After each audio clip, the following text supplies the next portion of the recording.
I don't know who needs to hear this, but you got to stop letting people use you. Number one, they don't want to be friends with you. Number two, they don't want to date you. Number three, they don't want a relationship with you. Number four, they don't want to be intimate with you. Number five, they don't even like you. So what you got to do is you got to basically cut the cord. What does that mean? You got to cut the money off, cut the funds off. And once you cut it off, I guarantee you'll be blocked yesterday. If you really want to know if somebody's your friend, pretend that you're sick, or even pretend to be in a financial bind. I'd even say go with the first one of pretending that you're sick. Trust me, sickness is something you really see who people are. You see who people are financially.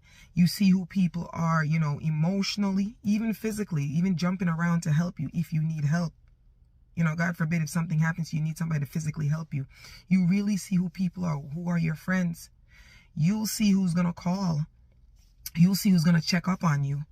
You'll see who's going to run to the pharmacy, literally, and pick something up for you. But most of all, you'll see who is going to help you or be there for you financially should you be down and you can't get anywhere or you can't do anything for yourself. Those are the things that you measure and you look at when you're trying to decide who is your friend. Because again, friend is a title that is given to too many people. Many times when we meet people, we're dealing with people, we tend to reveal a lot of things about ourselves. And the one that people really notice about each other is money. So maybe you and the person are friends, or you're having a relationship, any of that matter with that person, and you suddenly reveal how much money you have. You reveal, what you do for a living extensively, how you're being paid, or how you're making your money. All of a sudden, this person has all types of plans in their head of how they want to spend your money, what they want to do. Now, finally, they get the courage to ask you for some money or to try to get you to spend your money in places that they want you to spend it, and you say no. They start to move differently. So when you start telling people what you have, this is where friendships grow and friendships develop. The moment you can't do something for them, the friendship comes to an end. You don't want to be in that predicament. Another issue is basically when people meet you and they ask you what you do for a living. Once you reveal to the person what you do for a living or what your financial background is, they determine how to treat you. And this is why you got to keep your financial business to yourself. You got to, again, move in silence. If a person knows that you work for a major company, you're making a great salary, they decide on that level that you're worth respecting. But if you have a job where you're making less than what they deem to be suitable income, they're going to treat you as less. A gentleman made a statement to me and said, Mel, I just can't keep my head above water in my relationship and I'm struggling financially. And I said to him, I said, listen, you have a case of struggle love. Let me explain to you what struggle love is. Struggle love is when you just can't seem to make ends meet financially. It doesn't matter how you and the other person trying to grow, it's just not working. And let me explain to you why it's not working. Well, first of all, you're bringing money to the table. You're putting your earnings on the table, but that person, for some reason, they're not doing the same as you. They're not reciprocating it. I'll tell you why. That's because they're either hiding money from you, they're investing it somewhere else, or they're spending it on somebody else. That's the reason why you guys are struggling together.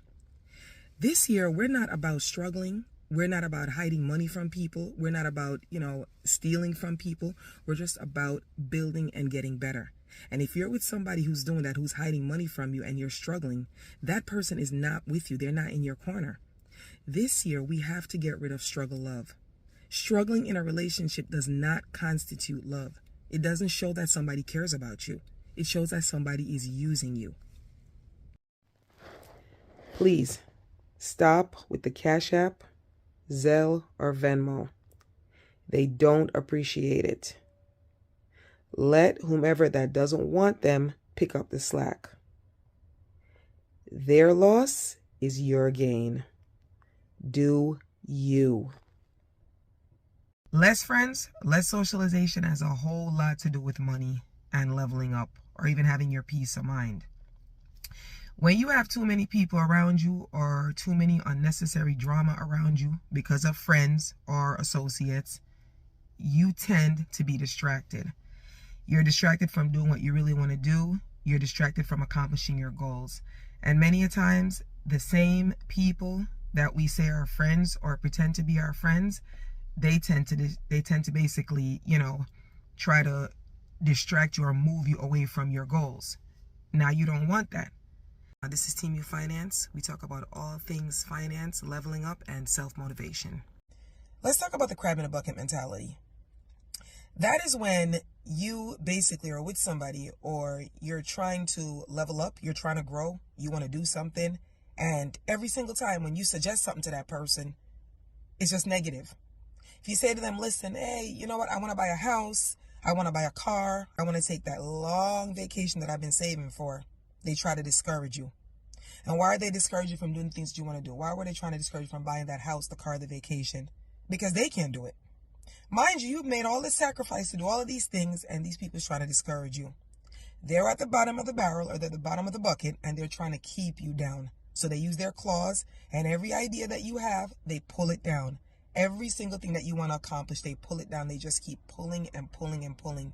They pull and they discourage you so much that you finally get fed up and try to say, you know what, hey, I'm not doing it. Can't get a credit card. I want to buy something. I'm trying to build my numbers up on my credit profile, but I have no luck in getting a credit card. What am I going to do? I'm going to go to a friend, preferably a family member or some close relative or anybody that I think is close enough to know about my credit. I'm going to ask them to become an authorized user on their credit card. So, although we're talking about money here, but the complainer kind of has a background. Because if they complain about money, then everything else is an issue and a bother in their life. They constantly complain about having no money. They complain about not having the job that they need. They complain about, other people being successful. They complain about their bills. Okay? They complain about their bad investments. They complain about you not doing what they're doing. They constantly complain. So a complainer, you need to just simply cut ties and move away from them. Another issue or another concern with a complainer is that whenever they come to you and out of the goodness of your heart, you try to make suggestions to them. They're like, what? Because remember, it's easier for them to complain rather than take a suggestion. Remember, your money is growing, you're doing well, you've taken advice, you sought to seek out to people that can help you or to teach you how to level your money up. But the complainer does not want to hear that. They just want your money and they want you to listen.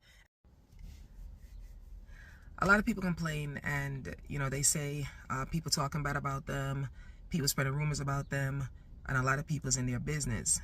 But it makes me wonder, what makes you think people are in your business, unless you're the one that's been telling people your business? The biggest and the most pivotal one for me is about the finance. If you're getting a promotion or you got a new job, you don't need to call and let nobody know. Because again, these people that you're going to call and talk to and tell, they're not happy for you. If you're enrolled in a course, you're taking, some type of training, trying to get your certifications or trying to get your money up, you don't need to be telling people that business either. Because at the end of the day, while you're doing your course and trying to get your certifications done, every 5 minutes they're going to keep calling you or texting you and asking you, are you done yet? Did you start yet? Did you find a job yet? You don't need that type of stress when you're working on leveling up and getting a better type of career, better placement. They know that you're a good person. They know that you're a hard worker. They know that you're driven. You're very driven. You're driven emotionally. You're driven financially. Okay? You will work. You will save. You will do what you need to do. You'll take on a second job. You'll find other ways to make multiple streams of income.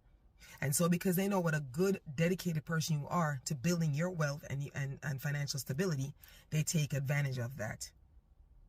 Sometimes they abuse you by telling you, oh, well, I never had this. I never had that. When you were small, when you were little, I used to do this for you. I used to do that for you, especially if it's a family member. In other words, they guilt you into feeling bad. You don't want to deal with somebody like that, okay? You don't deal with an abuser or somebody who takes your kindness for weakness. You and them both are supposed to be contributing to that relationship financially. You're supposed to be contributing to the household. But this is where the issue and the problem comes in. This is where the abuse comes in. It comes in where maybe one partner is bringing in more or bringing more to the table than the other partner. And we're not saying that both partners have to equally come in or put the same amount of money into the household, because you can't put what you don't have or what you're not making, right? But it becomes a form of abuse when the other partner is making money and they're not putting it in the house fairly. In other words, let me give an example. The money is going out, it's going elsewhere. Now, the money could be going to maybe another person that they have an interest in. The money could be going into other investments. And this is where, you and the person are in a relationship or a marriage or what have you, and money is being used to abuse you. And a lot of people say that abuse, or a lot of people think that abuse is just something physical. And you might say to yourself, how can you abuse somebody with money, or how can money abuse you? Oh, it can happen. And how does the abuse start? Well, the abuse starts, again, when you're in that relationship and you think you have a partner, and you and the partner are supposed to be building together, but yet it's like you're not seeing the dollars coming into the relationship or into the home fairly.